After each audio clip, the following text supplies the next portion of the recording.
I'm Will Hedrick. And I'm Jordan Schaffer. And this is Dog Years and Timestamps, a book club podcast. Diving deeper into this fantasy world. Mm-hmm. How do you like it? I like it. Yeah? I like it a lot more now. Yeah, it's fun, like, kind of seeing the parallel between, like, the two, I don't know, like, the two different characters and, you know what I mean? Just, like, the two, obviously we sent off, like, the two girls, like, off to be with their quote-unquote beloved. Right. But, yeah, I don't know. It's just, I feel like last week when we were kind of doing our little predictions or whatever, I said that it kind of had a vibe a little bit like Warbreaker. And sometimes it did, but a lot of times, I mean, just in like the last scene of what we read, I feel like it did. But the rest of the time, I was getting kind of stressed out with the male characters, like all the, like the Tsar and the Ice King. I mean, obviously they're stressful characters, but I was getting so mad. Like, I don't know. And then I was remembering their dad, like the old Pa. Yeah. the old, I don't know, man. All the guys in this story just kind of stressed me out. And the girls that I used to think were just like that, I thought, because like it started off where that girl was kind of like a cutthroat, like Jew, you know? But now it's like, I remember he was like cussing at her, like with the word Jew. I don't know. I was listening today and I remember him saying like, I can't remember the exact verbiage, but he just like, he called her like a Jew or he said something real nasty about her. I was just like, whoa. Mm-hmm. I don't know. I know that's not very descriptive, but it just kind of blew my mind because it was just like. There was the scene whenever Miriam's parents and Stepan, the youngest of the three siblings, are going to Vicinia because they want to see if they can find Wanda and Sergei and possibly Miriam as well. And they're like leaving at night, and some of the men that are at the tavern, that's what kind it of was. come out, and those guys, and they tell the carriage driver that's taking them to keep an eye on the Jews or whatever that's what it is. was. You know, it was pretty pointed at that point. I remember. Yeah, that was crazy. I don't know why I completely forgot that scene, but I'm glad you brought it back. Yeah, that's how they end back up with Wanda and Sergei. Or at least Stepan and then Miriam's parents. So everybody's obviously coming together. They're all every single character that we care about is going to be coming to the point of the Night King and the Lord of Light killing each other. That's basically what's happening. Yeah, that'll be the Night King and the Lord of Light. Now it's Game of Thrones. Yeah, do you think we'll get like a badass fight scene in this next reading section? I don't think so. Yeah, I don't think so either. There might be like more than just the Fire Demon and the Ice King, like, you know, standing off. I don't know what's going to happen there. I imagine they're going to do magic, but we haven't seen anybody like cast a spell, so we don't know what magic looks like. So far, it just seems like the Night King's just like, the Ice King is just like, it is done. Yeah, and it's been done. That Fire Demon like beats up like that one girl. Miranidius, the Tsar. Yeah. He has kind of whip him with flames and stuff like that. It sounded crazy bad. I was re-listening to it today, and it just sounded like extra brutal because she was like, it burned my throat when I cried out in pain. Oh, right. Just like it was burning her while she was screaming. I don't know. And well, it was the Tsar. Yeah. That was being beat. Oh, okay. Well, I don't know why I thought it was her, but. Damn. Well, that changes things. Yeah, because we spend like a quarter of a chapter in Mernadius' head, the Tsar, to sort of give us his point of view of how the demon works. The voice actor is not that good, I don't think. It's confusing me. Yeah, I feel like she's using the same voice for all the people. Well, certainly now with this section of reading where we started jumping into more and more characters' heads, we've now been, you know, in the first section of the first 10 chapters, it was just Miriam, Wanda, in Irina, and then this section of reading chapter 11 literally starts in Irina's nursemaid's head, Margareta or something like that, or Margareta. It starts in her head, and then we get into Stepan's head, and then we're in the Tsar's head. I don't think there's any other person that we've jumped into, but so now we've more than doubled our character count Man. Unless you get different voice actors for that, then I imagine it would be a little more difficult. Yeah, I don't know. I guess maybe I'm expecting a little much for them to be that different. It is important, though. I mean, you should be able to tell who it is that you're in. Yeah, maybe I'm not paying hard enough attention. I mean, I am enjoying the story. Don't get me wrong, but like, yeah, I guess I am losing something. Maybe I should re-listen to it. Scrap it. Let's do the whole thing over. Right. Yeah. But I'll come back tomorrow. Yeah.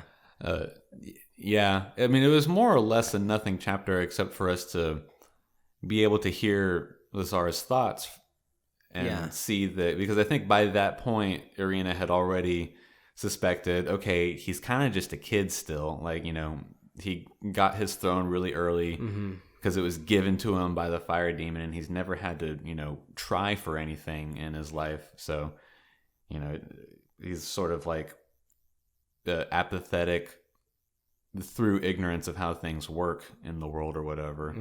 And then being able to be in his head for a second lets us see that that's true. Yeah. I don't know if that's because we're trying to humanize him so that we feel bad for him before we kill him, or if because we're supposed to then be okay with him maybe surviving the fight between the fire demon and the ice king, and then we can accept that he's going to be a good guy now. Yeah. Like, I don't get the purpose of trying to humanize your villain late in the game, to do it like at the end third, to be like, oh, by the way, I'm going to humanize this villain. I'm going to kill him still, but I'm going to humanize him. Like, if you're going to humanize him and you're going to make him a character, then just do it. Yeah. I don't understand late game, this is like some giving fucking him all this depth at the end. Episode 8 of a 10 episode series of like, oh, and now we're deep because we're going on the other side. Yeah. And we're thoughtful. Yeah, I know I bring this up a lot when we talk about that, but Yu Yu Hakusho is this anime that did that a lot. Like every time he was about to kill like a demon, it would take you down the backstory of this demon and it'd make you feel guilty. That he was about to kill him real quick because he's like, I only ever had to do it because I was forced to do it, because otherwise I would have starved and my kids would have died. And it's like, oh no. Well, that makes a lot more sense now that I'm thinking about what happened. I'm repiecing it back together. Yeah. I read most of it yesterday. Yeah. I read the last 2 chapters at work today because they were relatively short chapters. And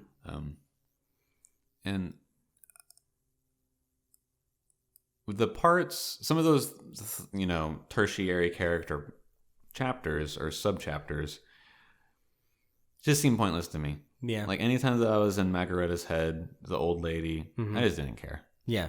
It's like, I don't care about what's going on here. Like, we get like her backstory and how she came to be Irina's, nursemaid. And like, I don't fucking care about that. It means nothing to me. And we're in her head more than once, like two or three different times. Yeah. And it's just like to get like so I guess we're supposed to better understand the relationship between her and Irina, but I could learn that through Irina's actions. Yeah, you don't necessarily need to build up so much story in another character. Yeah, it's odd. I don't understand those sub chapters and why they exist for as long as they do. The Mernadius one was okay. It was only like maybe I think 2.5 or 3 pages, but we had like 2 or 3 sections in Margaretta's head, and I didn't like those parts. Didn't need it. I was like trying to skip those parts. Yeah, it's hard, I feel like, to hop between characters and keep it just as interesting between all the different people, especially when you get so invested to these certain characters and they go through all these big, changes, and then every time you switch between a character, you have to leave it on like this cliffhanger. Right. I don't know, it's kind of tough to make you care about literally everybody, and then when you throw in these new characters, it's just like, yeah, it must be such a difficult task to do authorially. So why? If you can't do it, then don't. Just cut a couple of those characters and have whatever point it is that you're trying to get across by being with that character in another way, in a way that we care about, through one of the characters that we do care about. Mm-hmm. What are some of your like more your favorite stories? Like The Witcher has had like, we kind of followed through just a couple different characters, and this one we're getting a lot more. Game of Thrones, there were you kind of followed like the same characters for like the first 3, and then the 5th book, and the 4th one was like a sort of random set with the few that we knew. Yeah, we get like that one Greyjoy priest and Cersei, like, some Sam and oh God, those Sam chapters were terrible. Yeah, not terrible. They were just really boring. It was like how they kept us up to date with the Wall, right? No, it was the Wall with the Wildling girl, and then and then they escape. They go through that one gate, and that's when they run into Cold Hands for the first time. And then he has to go off to. Well, I guess we don't see him go off to the south yet. Yeah, because that hasn't happened, right? I keep forgetting what made it in the show already and what. It's all so jumbled now. Yeah, but what do you like more? I mean, do you like a story that follows like a single character? Like, I prefer that. Yeah. Like maybe 2 characters. I liked whenever we were going back and forth between like Aragon and Murtagh. Mm-hmm. I liked that. Yeah. I didn't care so much for Rowan, but I was fine with Aragon and Rowan as well. 2 characters. There's 2 stories that are happening at the same time. It's important to get different aspects of the main events.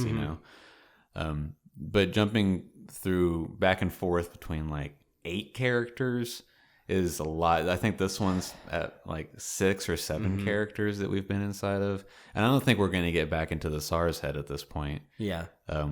Because I don't see there being any point. Need to. Yeah. We kind of. But that much jumping is, I think, a little too much. Even like at a point in Lord of the Rings, which is my favorite thing of all time. Is it still? Yeah, I think so. Okay. But at a point, it then gets to 4 or 5 different groups of people. But it does it being like an entire trilogy and it being such a large world, and we're all in different parts of the world, but everything is important. Like, I don't know, it's just better than. Yeah, that kind of makes more sense, though, I think. Yeah. Yeah, and I could see that being a little bit daunting, though, having 4 different groups, meeting all new people, all trying to figure out where each of the 4 different groups went. Right. So I'm trying to imagine just the rest of this book. Well, I think it all comes that everybody gets to Visnaya. Yeah. Together, well, not together, but pretty much at the same time. We're all going to coalesce there. You think they work it all out? Miriam's parents and Wanda and her siblings can't do anything but try to get there quickly now because Algus, the idiot boy that got them in the bad predicament, left and is going to go tell the townspeople, hey, the Jews found the patricidal children. Yeah. This is where they were, and so they're going to track them down.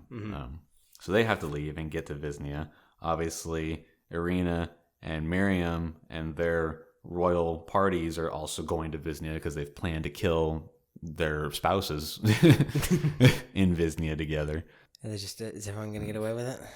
I think so. I don't think we're gonna have like a ending or like people died. Yeah. I think it's gonna be kind of like a by the books like happy ending, more or less.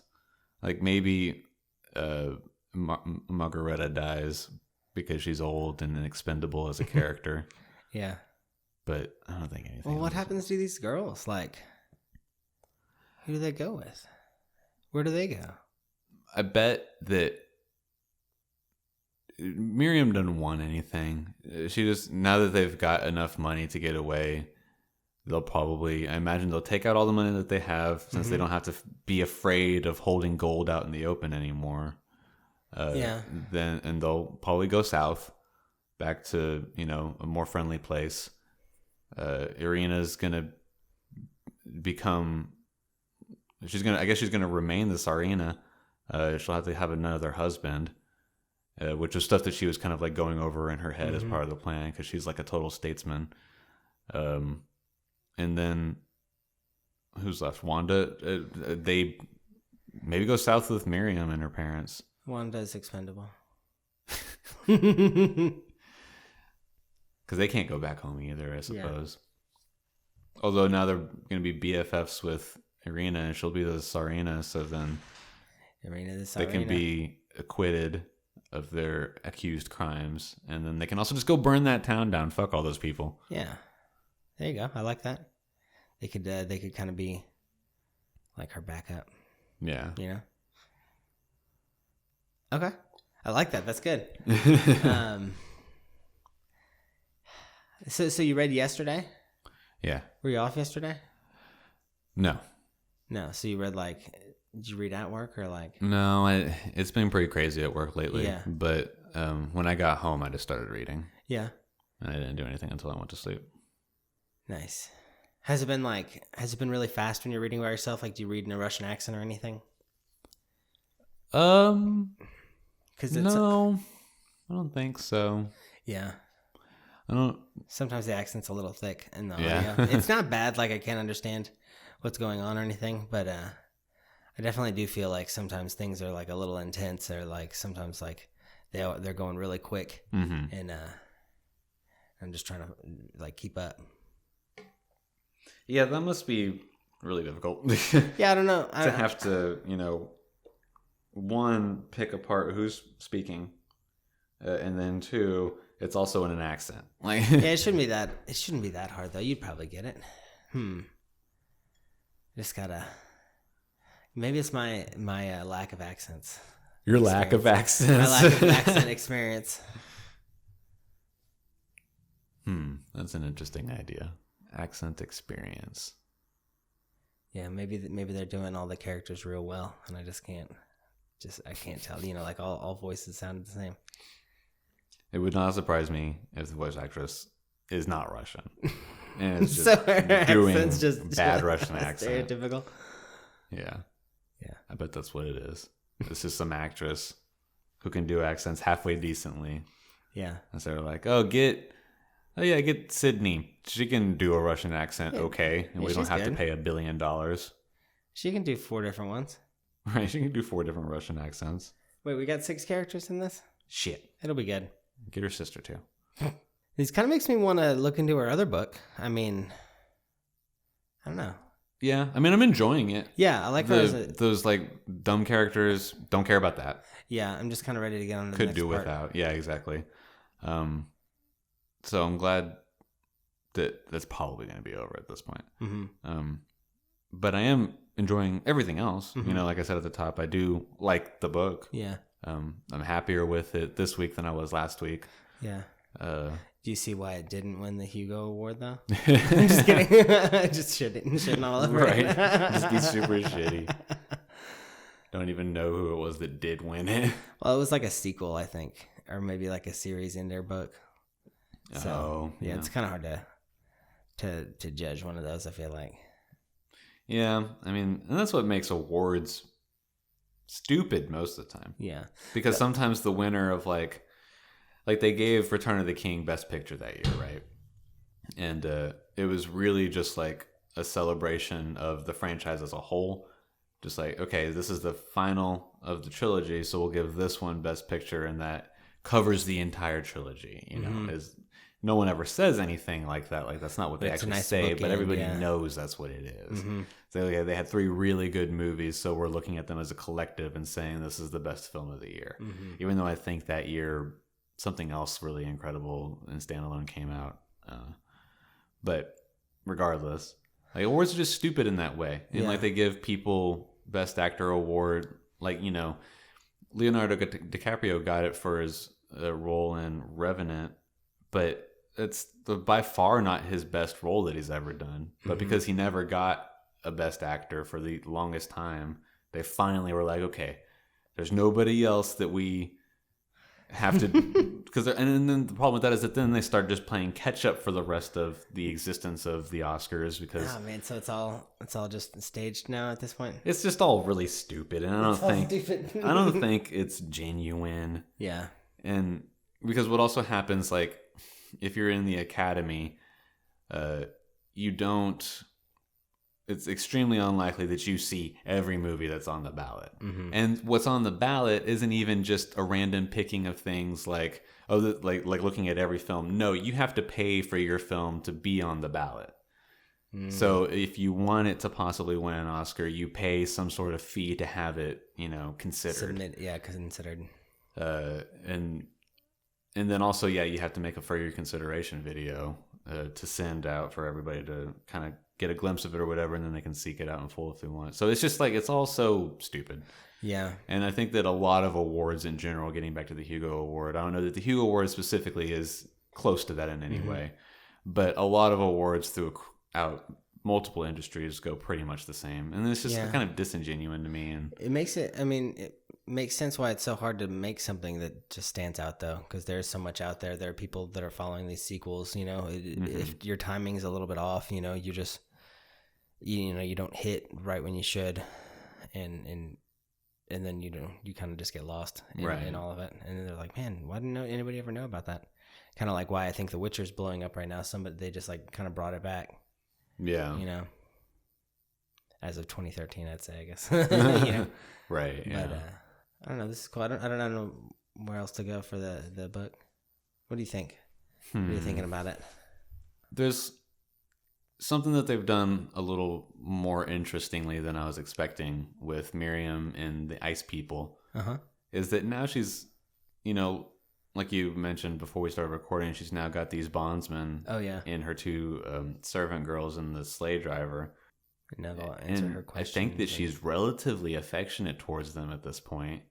Yeah, and they seem to like her back. And so she's gonna kill their king and doom their people. Yeah. So I don't know how that's gonna be handled specifically, but I do think that it's gonna be a relatively sort of happy ending overall. I think everybody's gonna be kind of hunky dory at the end of it. Yeah, for them to get us to kind of like everybody. Yeah. And then have to make this like sort of civil war happen, right, where we're just like, I like both sides. I think we can probably still kill the Tsar. I think that can happen and no one would be too concerned about it, because he is still like just like a cruel man. Even if he is like ignorant and stuff. Right. Yeah. Even he's got like, you know, all the maturity of a child, he's still kind of like a cool guy. Yeah. He certainly hasn't done anything to counter the fire demon. Yeah. And what it's doing. So I think it would still not be any sort of a shock for him to die. I think it would be odd for any of our characters to die beyond him, though. I don't see why Miriam or Irina or Wanda or either of Wanda's brothers would die. Yeah, none of them need to. Yeah. Miriam's parents are going to be alive. Her granddad in his mansion's going to be fine. I mean, the whole community of the Tsars are going to die, though, right? You said? Well, I think just I mean, they probably won't be Tsars anymore, because they did already. Irina was talking about how there's a different faction that wants to take over, and they'll probably overthrow the Tsars. But, I mean, there will still be an installment of power there. And whatever it was called, Novor or something like that, the capital. So I don't know what happens. I think just like the Tsar dies, but I think that's it. Irina, I think, wants to rule, or maybe not rule, but just be involved in the state. So she'll marry somebody diplomatically and say, okay, now you're a Tsar because I was Tsarina, and then my husband died because some fucking ice monster came and got him. I don't know what happened there. Man, I want to believe that like this will connect to the other book that she wrote, whereas like it'll be some historical thing that like if this book was written before, or not before, but you know what I mean. Like this was a prequel, but written after. Yeah. So I mean, that would be neat. That would be cool. I want to find like the connection of the two worlds. Yeah. Yeah, I'd enjoy that. Connections are always neat. Yeah. But yeah, I don't think I have anything other than that that's kind of mulling around my head. It's a pretty straightforward novel. Yeah. I like the way that it's getting to where it's going, but I don't think there's anything there's nothing that's like surprised me in the slightest yet. Aside from, you know, realizing that it was the real world. Yeah.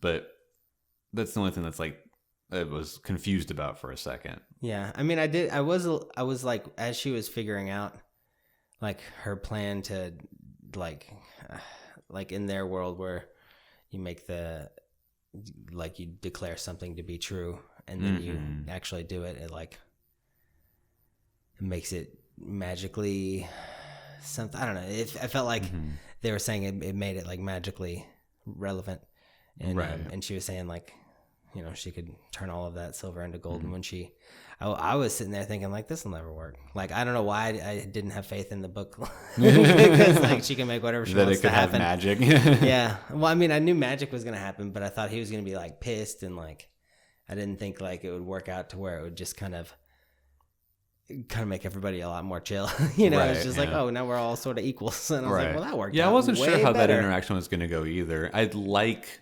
that he found respect in it, though. Mm-hmm. Me too. I like that is part of his character.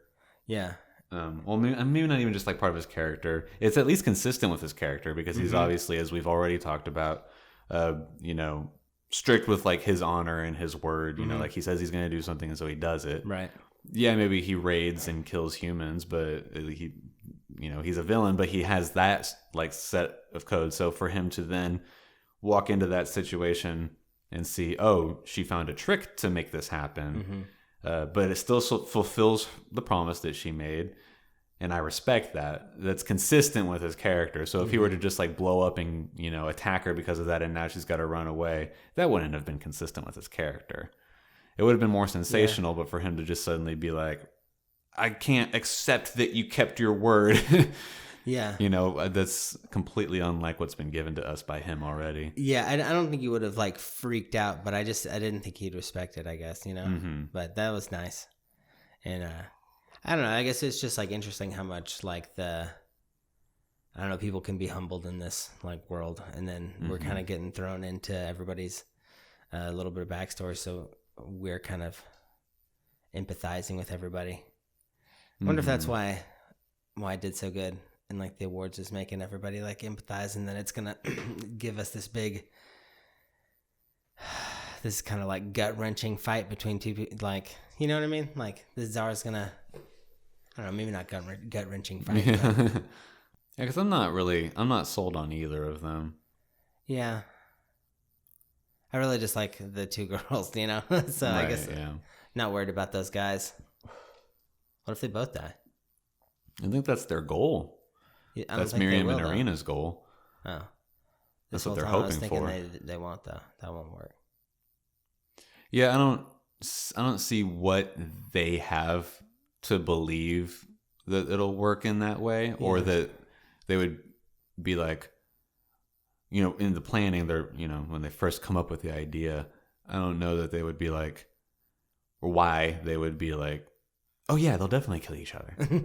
Like, it's instead of, well, what if, okay, so what do we do for the other if the other's spouse doesn't die, and then we have to deal with that? Yeah, I can't believe they haven't considered that. They immediately were just like, oh yeah, they're both going to just vanquish each other, duh. Yeah. I don't know what leads them to know that. until we were talking about it. Yeah, it's just immediately they're all, because I was sort of thinking about that. I was like, what if they don't both die? What does that mean happens then? Does one then become humbled and have to seek redemption, and that's how like we have our happy ending, or what? And then I was thinking, wait, they've been sold on this plan the whole time. Yeah. They never considered for a second that one of them might survive. Yeah, that they're not perfectly equal in strength and will exactly neutralize each other. Right. Doesn't make any, well, I guess not that it doesn't make any sense, because at the same time, they're both in such dire situations that they have to try. Like, this is all they can try, you know? They can't afford to lose. But for them to never even think to themselves, what if, is a little strange, I think. I do like that the writing changes between the characters. Because if you notice, Stepan sounds like a child who doesn't know how to read. Yeah. Wanda is a little bit more simple in her thought than Miriam is. Definitely do notice Wanda's. Irina uses different words than others do because she's, you know, of a higher class of, you know, citizen. And I think that that's done really well. Yeah. And I didn't notice it at first. At first, I was just like, oh, those are some editing errors. That's bad grammar. And then I realized that whenever we get into Stepan's head for the first time, I was like, oh, Stepan literally just thinks like an animal almost, you know, with the same logic patterns that an animal. Like, food is good. Food comes from here. Yeah. Here is good. You know, like he has that sort of little like simple thought train. And so I think that that's done pretty decently. And I like that as part of the storytelling, as opposed to just making it sound like everybody's super eloquent. You know, these farmers who don't know how to read. Yeah, that's pretty interesting too. Man, I might have to buy this book, like just to look at it and read it. It might help me follow along a little more solidly. Maybe so. Yeah. I'm sure it will. You know. Yeah, I mean it'll be my second read too. So. Yeah, I mean, yeah, that's also that's always what I'm talking about. A big help for sure. Yeah. But yeah, I think that, and same thing that we've talked about a million times. I think that reading, you definitely can get more out of the story. Yeah. On even just like a first pass through than listening to it. As we talked about before, reading's more active, listening's more passive, just inherently. Even if you focus on it, it's still like a more passive activity than reading. Yeah, and like you were saying, when they're using like one of the first couple sentences, if you have to listen to one of those as like the identifying factor for who it is before like waiting again to catch it. Like if you miss that, you don't know who it is for a minute. Right. Yeah. Yeah. And I think that you can also get some more of the author's intention in the reading as well, because it can come down to like what we were just talking about, where the writing changes between the characters because they're pretty vastly varying degrees of intelligence, or in literacy, educational intelligence. I think that Wanda's pretty sharp, but she doesn't have any education. Right. She only barely knows her numbers because of Miriam. And so I think that, because then that's not even just like, using the wrong word here or whatever, but the sentence structure is also, being able to read the sentence structure provides something different than listening to it, because a semicolon and a comma have the same effect vocally, but they mean different things in the structure of a sentence. Okay, I got you. Yeah. And so being able to see that versus hearing how the sentence is being told, I think is, or at the very least, and I feel like that provides more of the author's original intent with whatever that statement is. Yeah. I feel like it helps.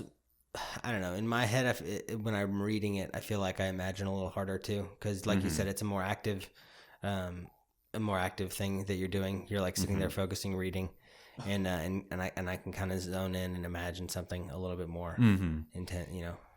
Right. Oh, man, I think the next book we do, I'm gonna have to read it. Yeah.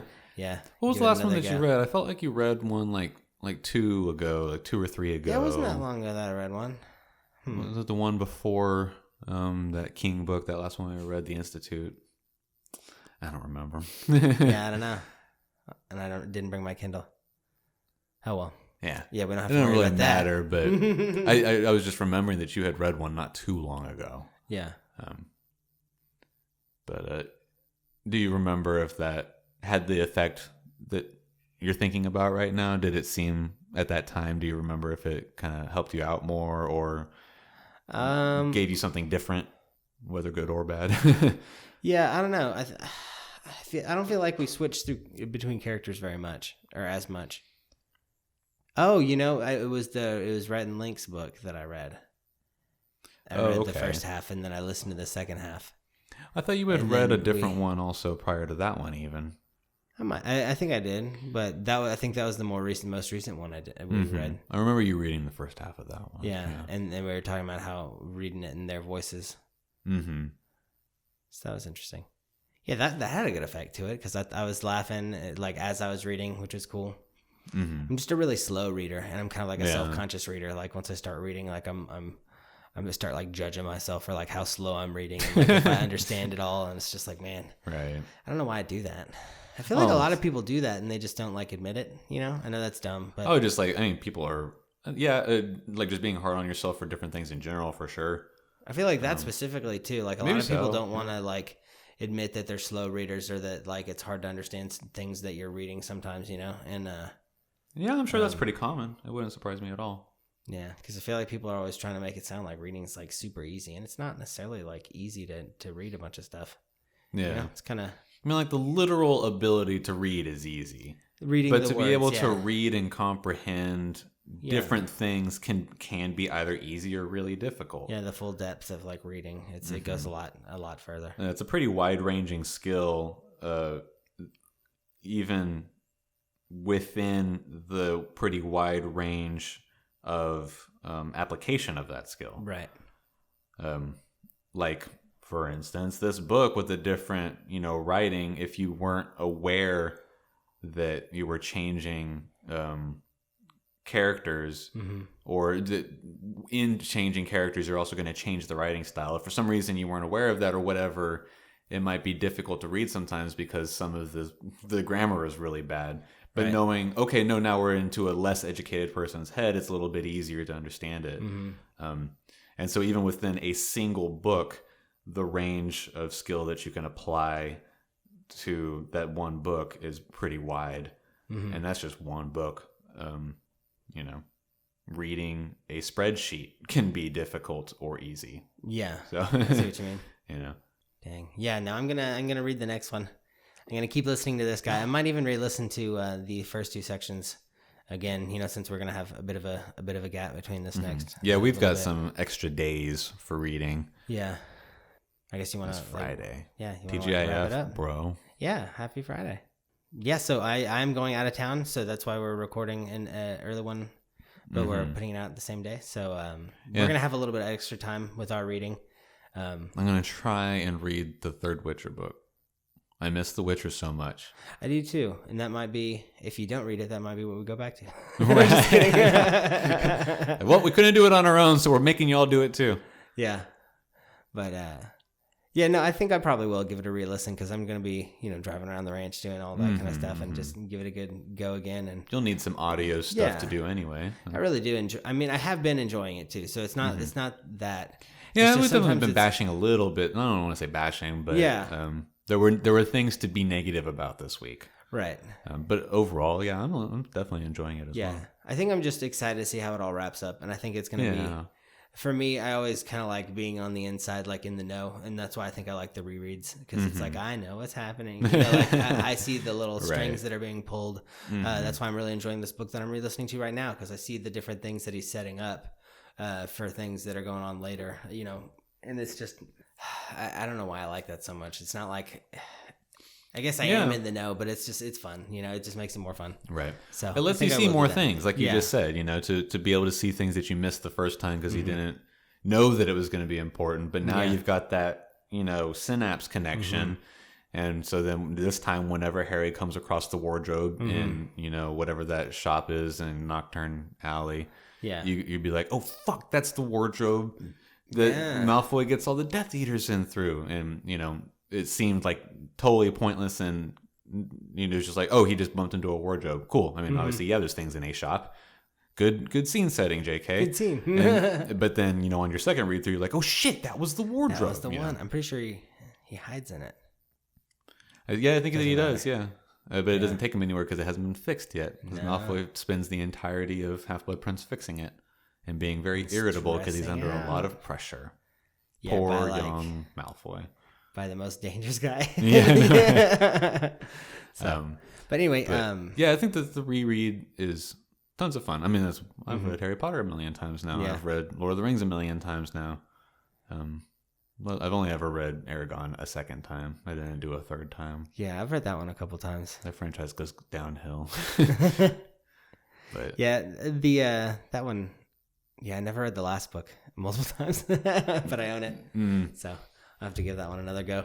I'm gonna give like the Gunslinger series another reread soon too. Yeah, I'm going through some of my series right now, and I'm enjoying it. So. It's good to revisit stuff. Yeah, it's like old friends. Yeah, old stories. There was this. I used to read Lord of the Rings every year. I haven't done that in a while. You should do it. So much. Now that we do this, there's no way. But I used to play this one game like once every like 2 or 3 years just because I liked it so much. What game? Freelancer. It was a PC game. Okay. It was a game that Kenneth showed me. But that game was awesome, and I really liked the story. And I would play through that like once every like 2 or 3 years. Yeah. Then I let somebody borrow it, and he moved. You never got to play it again. No. Damn. I don't know where it is now. It's in some storage facility in Hawaii, probably. Dang. That's okay. Oh, well. Yeah. So I guess you guys know how to find us at ears_stamps on Instagram and Twitter, and then dogearsandtimestamps@gmail.com. Go ahead and finish the book.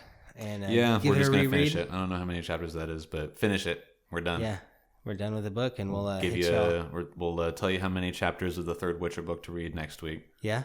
And we'll see you then. Look forward to it. Yeah. What is next week? No, not February yet. Never mind. I was going to say something about February, but it doesn't matter yet. Yeah, you can't do it yet. Not yet. In any case, I'm Will Hedrick. I'm Jordan Sheffer. This is Dog Ears and Timestamps. Go Packers.